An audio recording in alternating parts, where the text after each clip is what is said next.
So I wanted to talk about harmonics a little bit today, and I wanted to discuss how much pressure is needed for harmonics to sound really quality. So natural harmonics are all over the instrument. They're, if you think of this as the contact point, so this and this nut here, if you divide that by 2, you get one of the harmonics that's natural to the violin. Now, if you divide that by 2, so here and here, and you go down here, you get another harmonic. And you can do that all the way down and all the way up. And you get, I believe, 12 tones just from dividing a tone up into different nodes.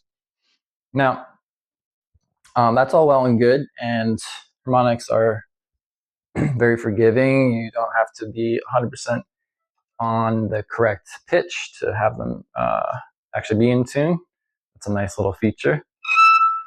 And so it's quite sharp there. It's quite flat, but it was still sort of ringing. And once you learn how much lightness to apply to the natural harmonics, you don't really have to change that. That's always going to be the amount of pressure that you put on harmonic. And that pressure is probably just the finger weight, really.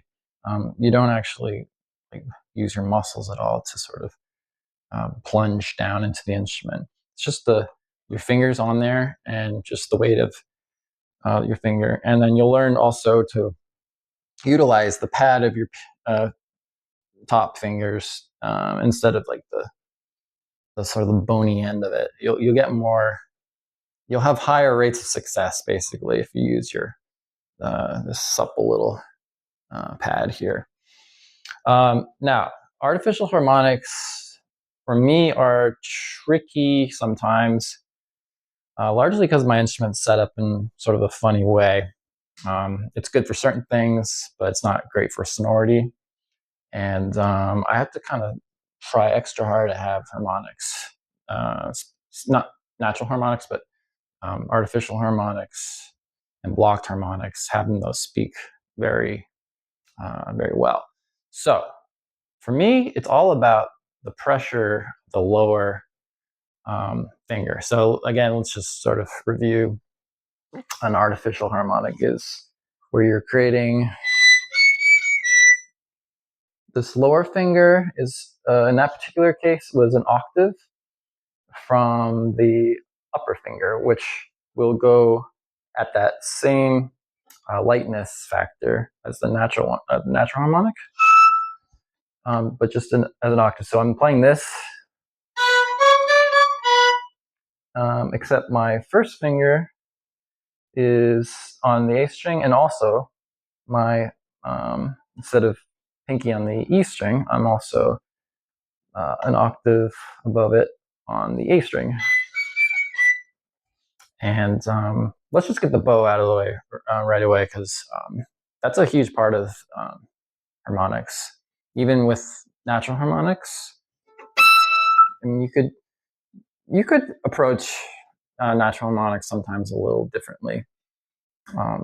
Then generally, I want to say you're going to want to sort of have lots of bow speed and kind of like you're just kind of throwing the bow. And same thing with blocked harmonics. You have more speed and less pressure than probably any other normal bowing that you would normally do. So there's a time and a place for sort of flotando the bow, of course.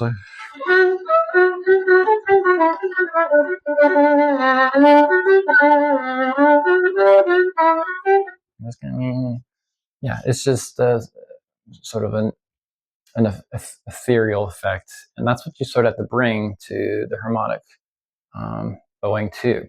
The difference, though, is you're going to have to play probably closer to the bridge than you would normally be comfortable with, and the reason for that is you're basically you don't want to interfere with the string vibrating between the node and the bridge.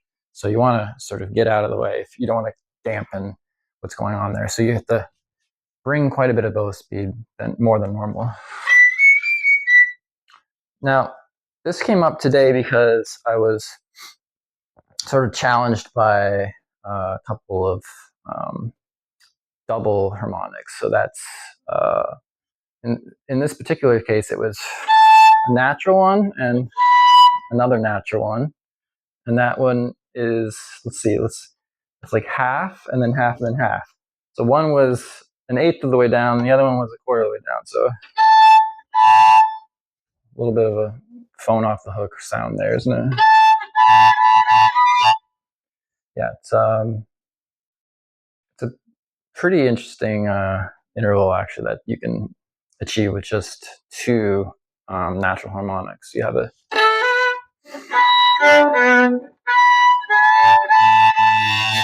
my problem was I wasn't clued into where my finger needs to be. So this is where you're going to use your pizzicato to sort of really know where the notes are, and also not in this case, but use this as a way to know how hard you have to press in order for your finger to make a harmonic sound good. So I was just checking this, and I was realizing I was really off pitch. That's why they weren't really sounding, and then all of a sudden they were working pretty well. So let's go back to that finger pressure, because that's what was really driving the point home for me, was realizing that the pizzicato and the blocked or artificial harmonic have a lot in common. So in order to have a pizzicato sound, this is with just kind of a normal playing pressure. So, right? If I just did, maybe I was exaggerating slightly with my finger pressure. Maybe it's more like this. But versus, now I am pressing harder than I would ever press during a non-pizz. I would never, I'm pressing 5 times harder when I'm pizzicatoing. And the reason why you do that is because it sounds better, right? And to achieve a good sonority, you have to basically replicate the fact that this string is starting from this solid, this nut here, and ending on this solid as well. And you have to sort of replicate that. You're just shortening the string. So ideally, your finger is shaped and is in the same material as this nut. That would be great, because it would sound like perfectly, it would sound crystal clear. But because you have bone and then some fleshy cartilage over top and then some skin, you're going to have, I mean, it sounds okay, but it's basically a deader version of this. So if you really press hard, you don't have to get on your fingertips, but it even helps to do that as well. So get on your fingertips. You can start to replicate that natural, perfect, crisp sound of the natural material. So when you do pizzicato, I bring that same pressure to artificial harmonics. And what happens is you have a very reliable artificial harmonic. So I'm going with my left hand, and then of course on top of that is of the octave is the pinky in this case, which is just light. So I'm playing both hard and light, right? And together, you have a bit of a choreography that creates a lovely artificial harmonic. So what I was having trouble with was a couple passages where the harmonics weren't speaking, and I was realizing, oh, I'm not pressing hard enough. Usually I press hard enough. In this case, there were double artificial harmonics, and honestly, I had to press 10 times harder than I normally would do when I'm playing. So I had to go. And they're fifths too. Fifths are terrible because you're, well, the intonation aside, fifths are hard because you have to sort of weight 2 strings on the same finger.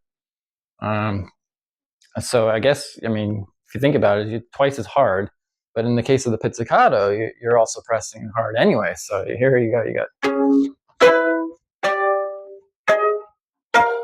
and that's pretty good considering it's like, it's pretty good, meaning it's resonating pretty well for my liking. And that's with a lot of pressure though. So the reason why I was frustrated is because it wasn't this the double harmonics weren't really speaking. So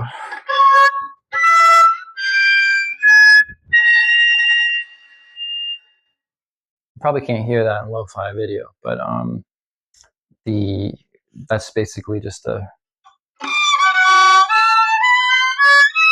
it's a very high couple of sets of fifths, and I was having trouble because my finger wasn't pressing hard enough, and I was scratching my head a little bit, thinking, well, normally harmonics don't give me this much trouble. What's going on here?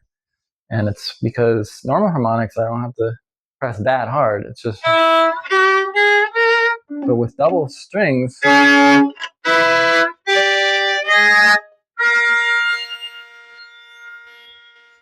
it's really funny because this is at the end of a very supple third movement of this Bartok sonata that I love playing.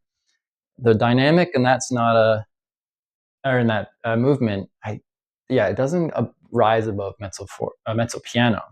So it's mostly, there's three Ps, there's pianissimo, and there's piano and mezzo piano. So this last passage is supposed to be probably in the three Ps sort of etherealness, and the sort of the not the irony, but it's a little counterintuitive because here I'm having to sort of present music that is extremely light and ethereal, but my left hand is just going.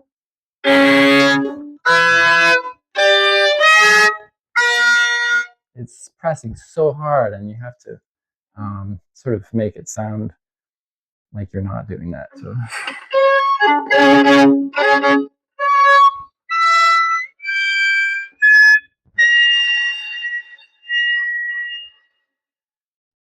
Yeah, not so bad.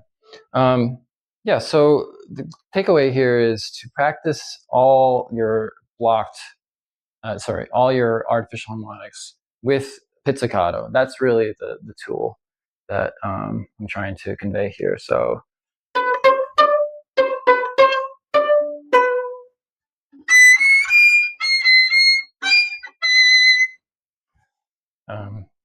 So if you ever have artificial harmonics giving you trouble, don't freak out.